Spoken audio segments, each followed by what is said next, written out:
Back in elementary school, there was this book that kids were low-key obsessed over. Diary of a Wimpy Kid. When I read the first book, I fell in love with it and decided to collect each book. During the middle of 5th grade year, my mom went out to the store and bought me the 2nd and the 6th book. Even though she skipped like almost the whole collection, I was still appreciative.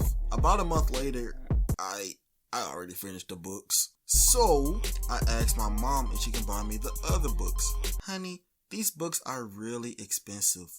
Just reread the books that I already bought you. But I did not want to reread the books because if I kept reading them, they will eventually get boring. So one day I was bored in class, flipping through the books.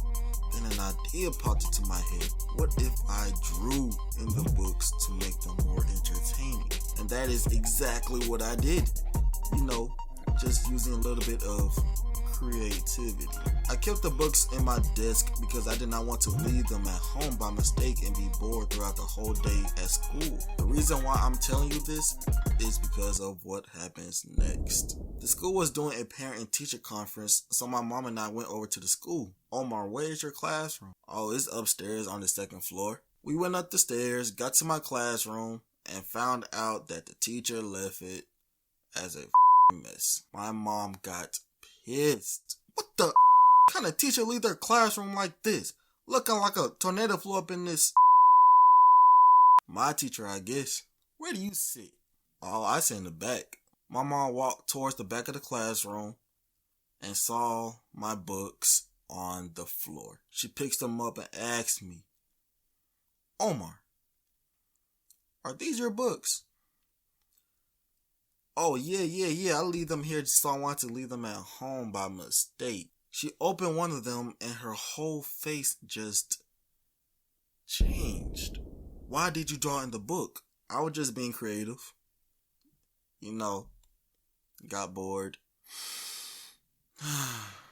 Right then and there, I knew I messed up. So I spent all this money on these goddamn books to find them on the floor with drawings in them? Mom, they're just books. Oh, they're just books, huh? Wait till I tell your dad.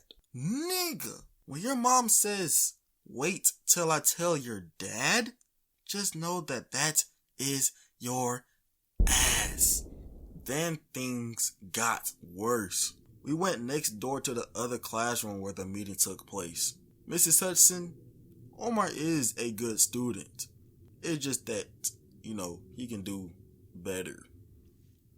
What do you mean he can do better? Well, instead of paying attention during lectures, Omar draws in those books and misses out on important information.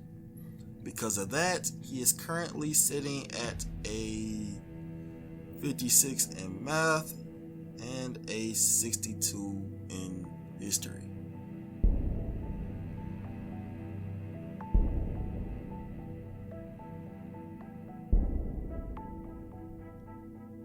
On the way back home, my mom was cursing me out. I got to my room and started the waiting game. You see, I wasn't really worried about it because I thought my dad would understand. Turns out he didn't. Omar, what the hell happened to these books? I got bored reading them, so I drew in them. Wham!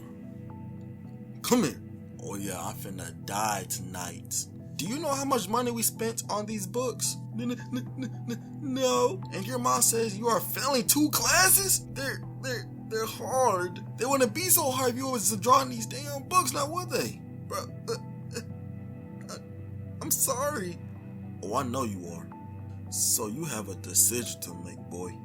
Give me your video games or get an ass whooping. As much as I love my video games, I had to give them up because there was no way I was going to get a beatdown from my dad with that long ass leather belt. So I gathered my video games, gave them to my dad, and he sent me to my room. For the rest of the night, I just cried. But I did learn a valuable lesson. Do not with your parents